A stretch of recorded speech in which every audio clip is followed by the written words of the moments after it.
The last two commits for the Ducks can be stars.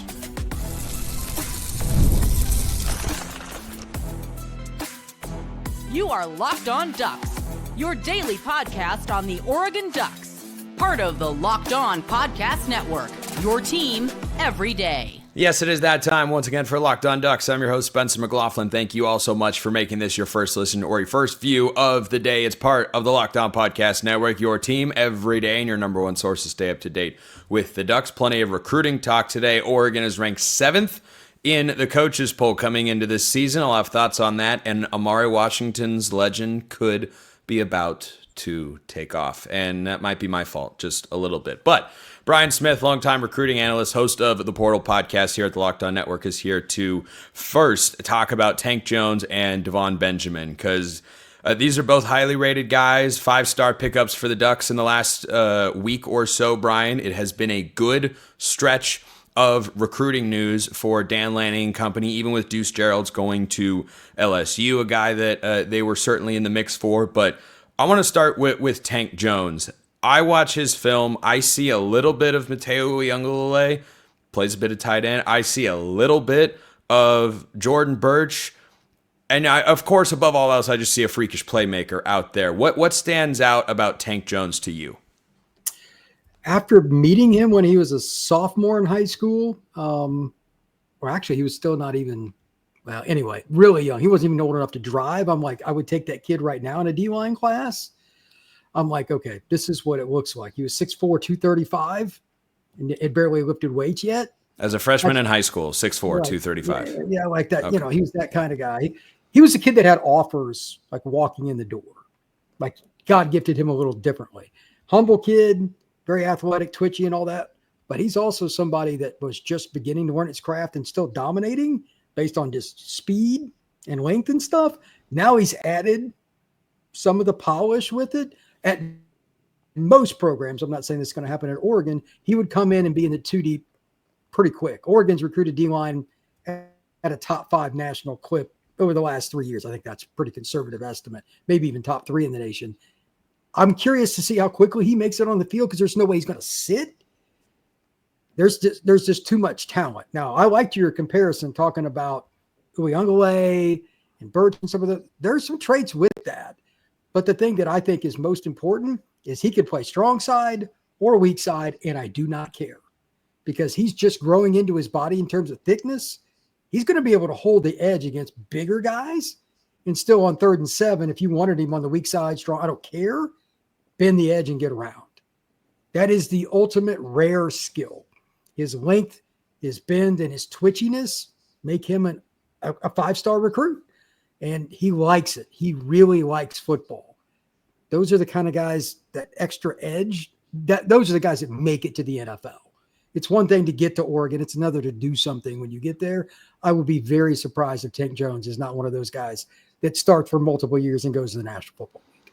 Well, it's interesting you bring up the versatility because I wonder if that helps him see the field, at least in some capacity, as a true freshman or as a redshirt freshman, which for Oregon defensive linemen, it's been tough, not impossible for guys to see the field. I mean, you know, going back to last year, I remember a guy that you liked in Oregon's class. I mean, everybody did, of course, Aiden Breland on the interior, who could have, exactly. Like everybody liked Aiden Breland. That's a guy who I think get plenty of Power 4 programs, maybe not all of them, and Oregon's in this mix. He plays and starts right away.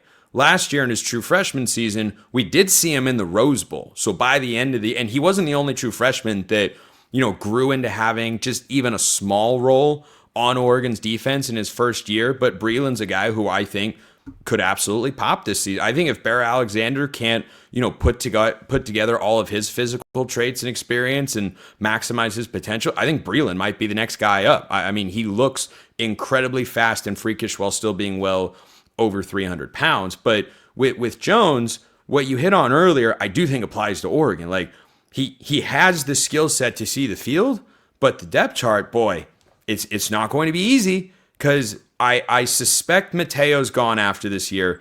That opens up I don't think Tatum Tuiyoti's gone after this year. That guy's a stud. I don't think Elijah Rushing is leaving unless he were to transfer out to get more playing time, but he'd probably be the number one guy to fill Mateo's spot. So I want to ask you about, his ability to play inside and out. Do you think lining up at a defensive tackle position is something that he would only do in pass rush situations, maybe kind of like Jordan Birch and Mateo have done at times, or do you think there's ever a world where, he's a 3-tech? 2-3 years from now, possibly. I could see it. Early on, no. It would have to be at least 1 year into full on, no injuries, strength training, and they planned for it. You got to be 270 plus, even on 3rd and 6, to go play 3-tech, or the guard is going to eat your lunch. Like, those guys bench 420. He's not ready for that now, I can assure you. But in a couple of years, absolutely. One of the ways you make it to the NFL is being a dual player, as you're presenting right now. If you can play 3-tech, even in passing situations only, that's a checkbox for NFL general managers. And I'm sure that's something that Oregon would sell to him if that's something they want to do. And they're also going to look at it from, okay, who else do we have? This is where the Oregon depth chart comes into play. I don't think they need him to do that. It's one of the few schools that may not. But if he could, it would help them in terms of setting up the scout team and just him learning. I would guess he's 240, 245 right now. He'd need 35 pounds probably to do it consistently. But as a junior, he's going to weigh 275. Yeah, he could do that. That's the difference, though. Again, on 1st and 10, it's different than 3rd and 11 or whatever. 1st and 10, I still don't want him at 3-tech. He's too twitchy. I would just make him, if he gets 275, I would just leave him at strong side end and make whichever offensive tackle it is be fearful of him speed rushing at that size. And then every now and then bull rush or one arm stab, just power play. There's no complexity. I'm more athletic than you. I'm going to run you over. But offensive guards probably don't want to see anybody even close to Anthony Tank Jones because they're not going to be as athletic.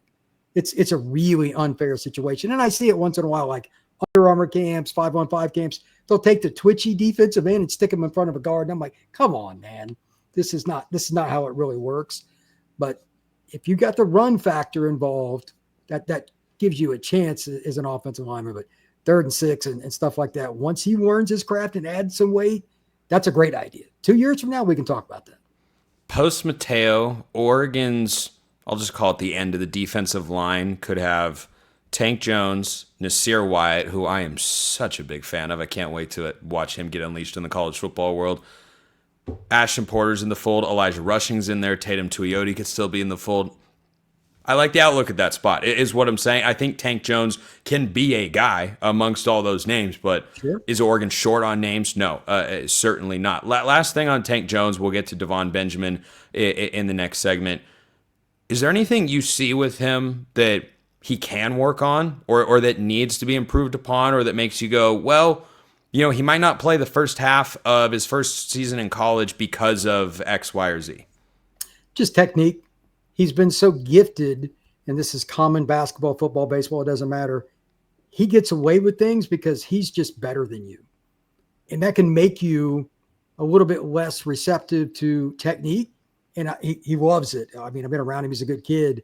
But he hasn't had to do anything besides like bull rush, occasional spin rush, speed move, etc. Once you play against, there's about 4 teams on your schedule every year if you're Oregon that are different. We know who they are. Ohio State, Penn State, those kind of schools. You're not going to do generic moves and win. It's just improving his craft in terms of technique. But the God-given ability and the effort is there, so it shouldn't take long. I think the jump from year 1 to year 2 for Anthony Tank Jones will be massive. I'm so glad you brought up the word technique because that is maybe the best part about the other big-time recruit Oregon just landed. We're talking about him next. First, this episode brought to you by Monarch Money. Ever wish managing your money felt easier? With Monarch Money, it can. Whether you're growing your savings or planning a big purchase, Monarch puts you in the driver's seat. It's like having your own personal CFO. It gives you full visibility and control over your finances. Monarch Money is way more than just a budgeting app. It is a complete financial command center. You can track all your accounts, investments, and spending in one place. So in addition to managing your money, you're also building wealth. Do you have that one financial goal that's been just barely escaping you time and again, but you finally want to get serious about it and achieve it? Monarch Money is here to help you with that. Take control of your finances with Monarch Money. Use the code LOCKEDONCollege at monarchmoney.com for 50% off your first year. That's monarchmoney.com, code LOCKEDONCollege for half off your first year. Check them out at monarchmoney.com. So Davon Benjamin is the other big recruiting win that Oregon has had recently. This happened all late last week, Brian. Benjamin seemed, by some recruiting services, is the top corner in the class of 2026. 24/7 Scout says he can play anywhere. And, the word on him, in the words of my buddy Roman Tomashoff over at Locked On Huskies, who thinks he could be the best individual player in Oregon's class. I give Roman credit. He knows his stuff and watches a good amount of film on all these guys. What he said and what others have said is that Benjamin's really impressive because, yes, he's of course really athletic as defensive back, but it's the technique, it is the refinement, it's the little things he does that makes him a really good player. Is that what you see? I found his film to be intriguing because some of his best plays were him playing on offense where they just let him be an athlete like you were talking about. But on defense, when teams actually put the ball around him, which there isn't a ton of film, he is a thumper. He tackles with form tackles like he's a guy from 50 years ago. You never see that with high school kids. He is a hitter. I don't know which spot I like him at. He doesn't play like bump and run corner for his high school. He plays at a good program that's had a lot of kids, SC, Oregon, Notre Dame, etc. Oaks Christian, right? Yeah. It's a program. They've always got players. But they just put him in the middle of the field and kind of let him do what he wants, and he's naturally instinctive. The way he breaks on the ball, the way he backpedals, all the little things have come naturally to this young man. I think Davon, the only question, which spot does he play in the secondary? And it partially is dependent upon the defense that you want to run, how aggressive you are. I personally like him in more of a zone scheme because he reads things in front of him so well. I don't know what Oregon's going to run moving forward. They get so many athletes, they can run pretty much whatever they want.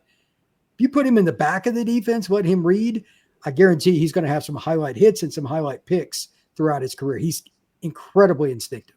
Yeah, he's a guy that when I watch his tape, I appreciate defensive backs that are willing to come up and play in run support. Yes. Schematically on defense, Oregon does run a good amount of cover one. You look at a lot of the big play situations that the Ducks were in last year. They run a good amount of cover one, and of course, you have two guys that are in it. They'd run different variations of it, of course, whether you're bringing your safety down to rob the middle area, which, I always hear that of that defensive scheme or see it. And I think of the 2018, I think it was AFC Championship game where the Patriots were just throwing crossing routes over the middle to Edelman and Gronk and the Chiefs were trying to bring their safety down to get him in the box to take and they just couldn't do it.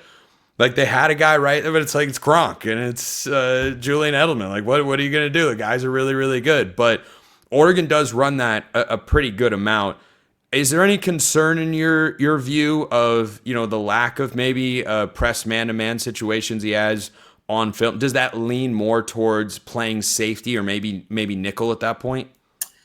You got to try these guys out in your camp. Like that's just the high school he's at. And they're just trying to fit what they do, and that's fine.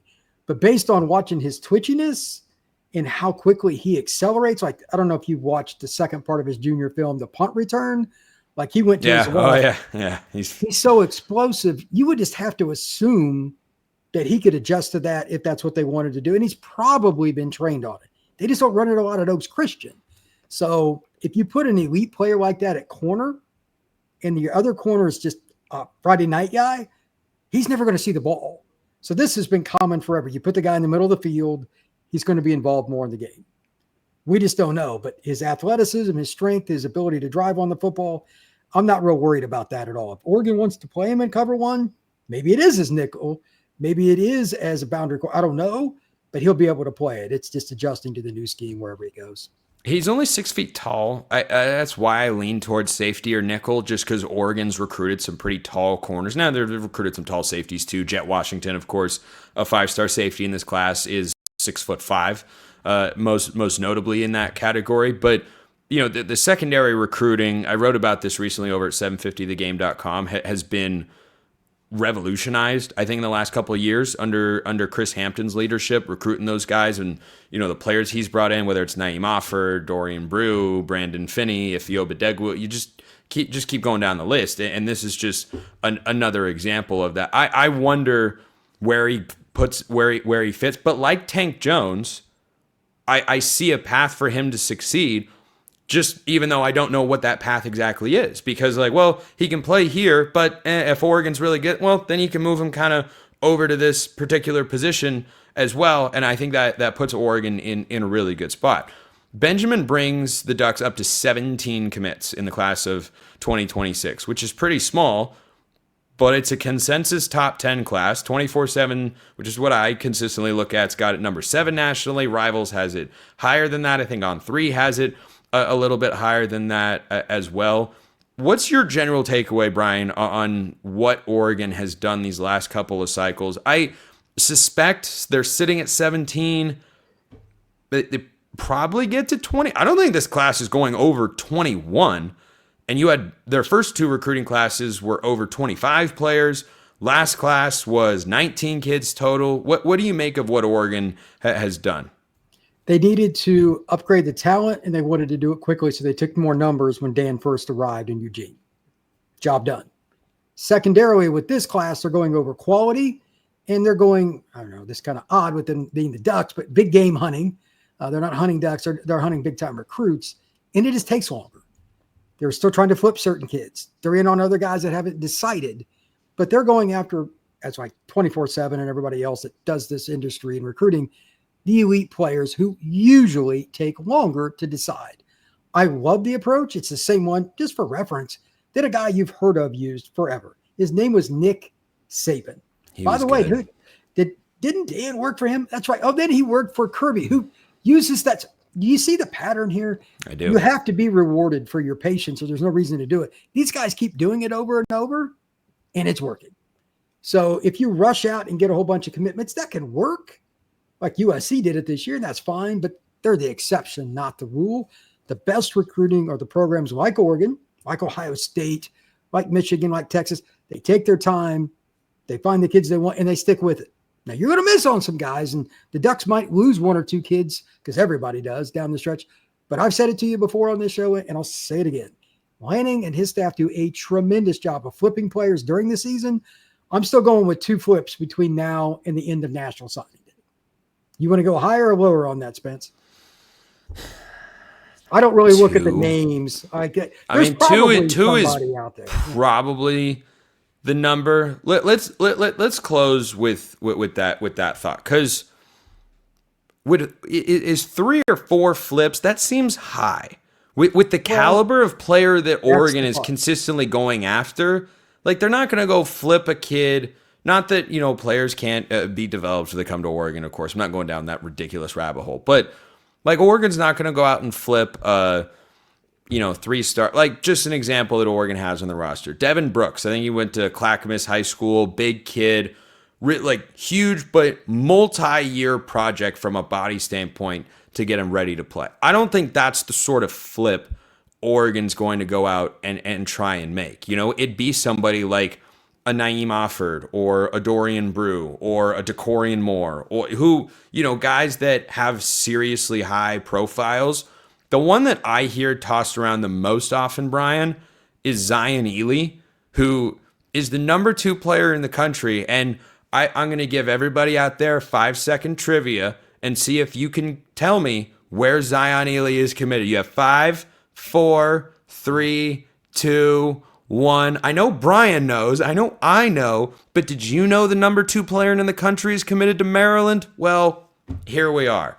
So that's the one that stands out the most to me, because there could be a coaching change after the season. I am not. That's a great point. I'm not bullish on Maryland this year in the Big Ten. I think they could easily finish in the bottom third. A second straight year of negative results could lead to Loxley's firing because he's been there for long enough. If that happens, the name Zion Ely is going to be the hottest one on the trail for teams to go try and flip, I think. That's an interesting one. He's a local kid. He's from the Baltimore area. He lives an hour from Maryland's campus. But nobody likes at the end of their recruitment hearing, oh, by the way, your coach isn't going to be here. You don't know who you're like. There's just no way to make up the time. That's one thing I've universally heard from coaches, and coaches often disagree on how to recruit. There's no substitute for just getting to know a player, his family's got blah, blah, blah. And I have no idea who would even want the Maryland job, because despite the fact of its location being great, they usually suck. It's just true. They've been bad pretty much my whole life, except for the mid 80s when they had Boomer Esiason. But that's another story from long, long ago. I don't doubt what you're saying, because if that happens and it's trending that way, that's one to watch.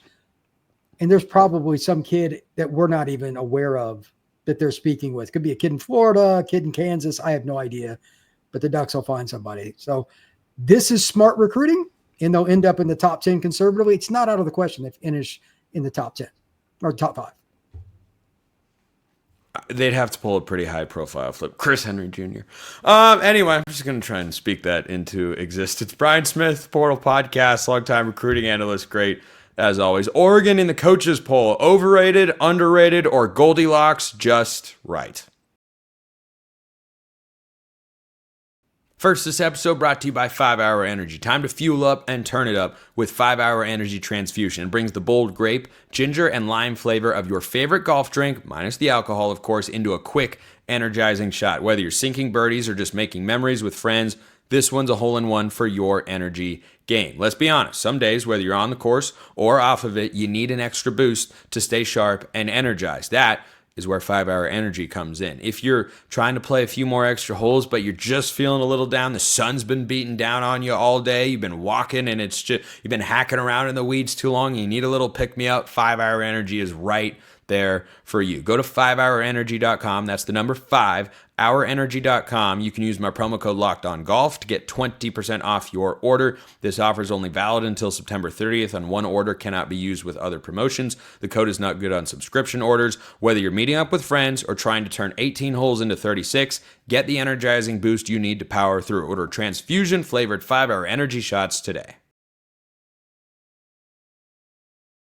So the coaches poll is out, not the AP top 25 coming into the season. But do these polls ever really differ that much from one another? In my experience, that answer is no. But Oregon got 0 first place votes. Aw, tear. Not really. I didn't expect them to. But Oregon comes in at number 7, Clemson 6, Notre Dame 5, Georgia 4, Penn State 3, an abomination, 5 or so. If you listen to my Locked On College Football show, you know why I made that remark. But Ohio State 2, and Texas 1. Now, I do think Clemson is the most underrated team on that particular list. I get why the coaches have the feelings that they do here, but Oregon at number 7 is right where I think they should be. It's not every day that national polls or national media folks or whoever's talking about it gets Oregon right. There's still a part of me that thinks about Oregon as being a Pacific Northwest regionalized brand that doesn't get the national respect that it deserves. Now, with Oregon, that's not as true as some of my other sports teams, quite frankly, because the Mariners are never on Sunday Night Baseball. The Seahawks are not always on prime time. Every now and then, maybe. The Blazers are not on national television a whole heck of a lot recently. So maybe it's just my own general fan bias coming out a little bit there. But a couple of thoughts on Oregon being in the number 7 spot. Number 1, I think it's appropriate. Given the teams that are in front of them, I understand why they are all there. Penn State has got, on paper, a better returning production metric and really just, more proven, I think is the better way to phrase it. They have a more proven roster than Oregon does. That game at Penn State's only a 4.5-point spread. Oregon could win. That would be cool. September 27th is going to be a great day. It's going to be awesome. It's going to be the whiteout. I truly cannot wait for that one. But Ohio State being up there ahead of Oregon, yeah, I can't really complain with that. Texas, I was a little surprised Texas was the preseason number 1, but only a little bit, because I don't think anyone, or at least not many folks, except for maybe myself or Joel Klatt, are going to have the guts to go out there and put Penn State as the preseason number 1 team in the country. And look, this does set up a number 1 and 2 showdown week 1 in Columbus between Texas and Ohio State. I think Texas is going to win that game, by the way. So that'll be a fun start to the year. But Georgia, reigning SEC champs, okay. Notre Dame, Clemson, Oregon. Here's the interesting thing that I thought about. Oregon's ahead of Alabama, LSU, and Miami. I think Miami's way, way overvalued at number 10. And I'm not just saying that because this is an Oregon podcast, and I know you're all Oregon fans and want to hear me say that. I do think Miami, who should be a good team this year, maybe a little better than last year. I think Miami's going to be about the same because they'll be better on defense, but they're not as good at quarterback. Cam Ward was spectacular. Carson Beck can be good, but he's not Cam Ward. So I think Miami should be more around the 15 sort of range. But the interesting thing about Oregon being one slot ahead of Alabama is twofold. Number one, I'm still not used to seeing Oregon being ranked ahead of Alabama consistently, and that's something that they deserve. But they 100% do. Alabama had a massively disappointing season last year in Kalen DeBoer's first campaign in Tuscaloosa, and Dan Lanning has done nothing but go up, up, up for Oregon. And would I put him ahead of Clemson? No, I wouldn't. Notre Dame's close. I think Notre Dame got the absolute most out of their team in their playoff run to the national championship game last year. But that's also because their head coach, Marcus Freeman, like Dan Lanning, is very good and continues to get better and better. And then there's, Kirby and Penn State and Ohio State and Texas there. But that was the first thing, it's like, oh, Oregon's ahead of Alabama. But of course, yeah, they should be ahead of Alabama. Oregon was a better team last year. Alabama's got real questions. But the other interesting thing about those two teams in particular being next to each other is they kind of have the same situation at the moment at quarterback. Alabama is likely going to roll with Ty Simpson, who has himself a unique career trajectory that's led to him being the likely starter for the Crimson Tide here in 2025. He's a redshirt junior, former 5-star recruit. He's been at Alabama the entire time. If not for the Dillingham departure, Dante Moore would have been at Oregon the entire time. I got a question about that just yesterday on the show. And so for Dante Moore and Ty Simpson to both be right there, if you just look at it from a quarterback standpoint, I think it's fascinating because they are so incredibly unique. And then the next team is LSU. And I wonder, the reason I bring this up on the show is I wonder if this trend is going to continue to percolate across the college football landscape, where quarterbacks that are super talented and highly rated coming out of high school actually don't expect to start right away. A bunch of them do. They'll hit the portal if they don't play, and they'll try to find another spot. And I understand why they do that. But you've got three programs right there that I think have got good head coaches. I think Oregon has, well, I don't know, his head-to-head history with DeBoer. I can't, in good faith say that Lanning's better than DeBoer. But I'd rather be Oregon than Alabama right now because Alabama's going into a season where if DeBoer doesn't get to the playoff, there's going to be legitimate hot seat talk. And if Oregon doesn't make the playoff this year, they don't have those sorts of concerns. Certainly, though, that would be a letdown. But Garrett Nussmeier at LSU is kind of the same thing. He was a highly rated 4-star kid coming out of high school, and he sat there and waited his turn. And Nussmeier is one of my favorite quarterbacks in college football. And I'm really hoping that trajectory pays off for Dante Moore this year. And I think it will. I think he's got the tools. I think his best year would still be 2026. But, and Nussmeier at LSU is a great example of that. One of the reasons the Tigers have a lot of hype in some people's eyes is because they were a good, not great, but good team last year. But Nussmeier decided to come back. A guy who waited his turn, had a good season, team didn't get where they wanted to go exactly, and he comes back again. I hope that is what we see here with Oregon and Dante Moore. He waits his turn. I think Oregon will have a good season this year, win 10, 11 games, get to the playoff, try to make a run.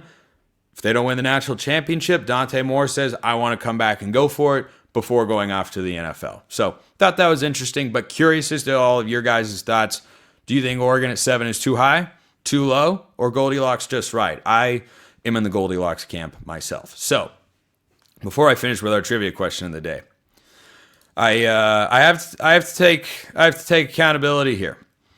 So there's a freaks list that gets put out. I believe it's by Bruce Feldman over at ESPN.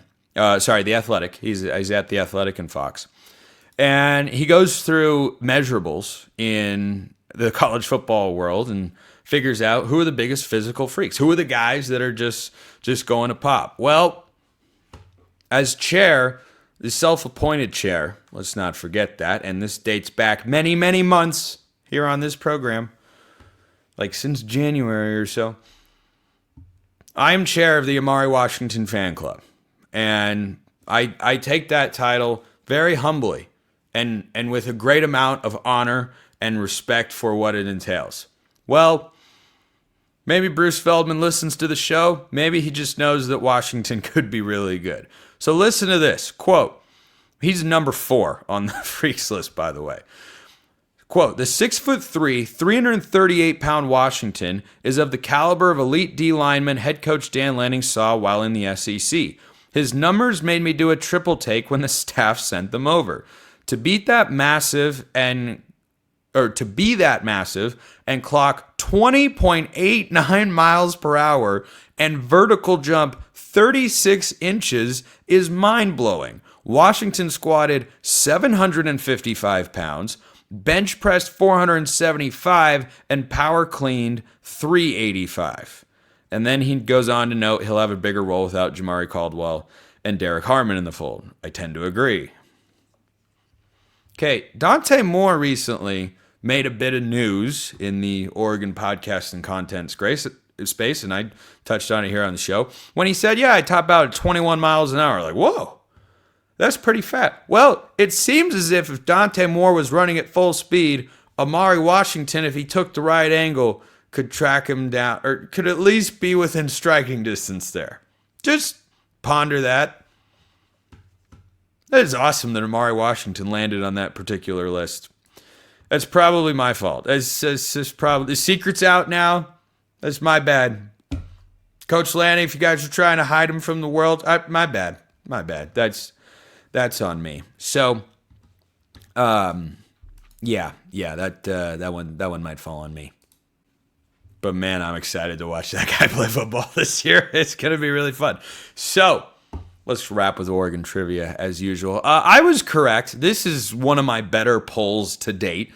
The first ever college football game televised on ESPN, Oregon, Colorado, 1979. September 1979. That's about, let me do a quick, 18 years before I was born. So, I got that right. Here's one that came in. According to our lads, there's at least one Oregon Duck on 28 of 32 NFL teams. Can you guess the 4 teams with 0 Ducks on them? Ooh, 4 teams.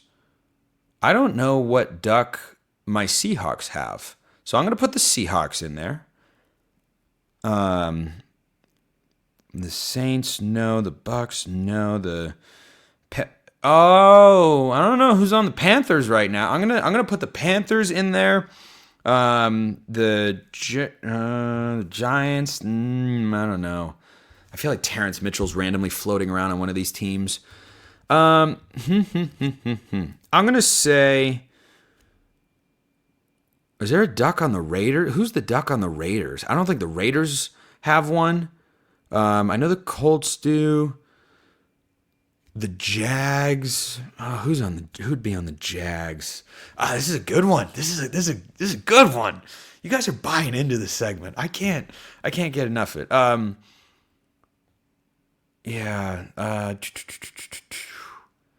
kind of leaning the Jags. Yeah. Obviously not. No one was drafted by the Jags this past year. Nico Reed's on the Chargers. Yeah. Okay, those would be. I think I listed 4, right? No, was that 3? That might have been 3. I want Seahawks. I want Panthers. I want Jags. I want Raiders. Those are my 4, and that is today's show. Appreciate everyone listening. I'll see you next time. Until then, hope you all have a wonderful rest of your day, and go Ducks.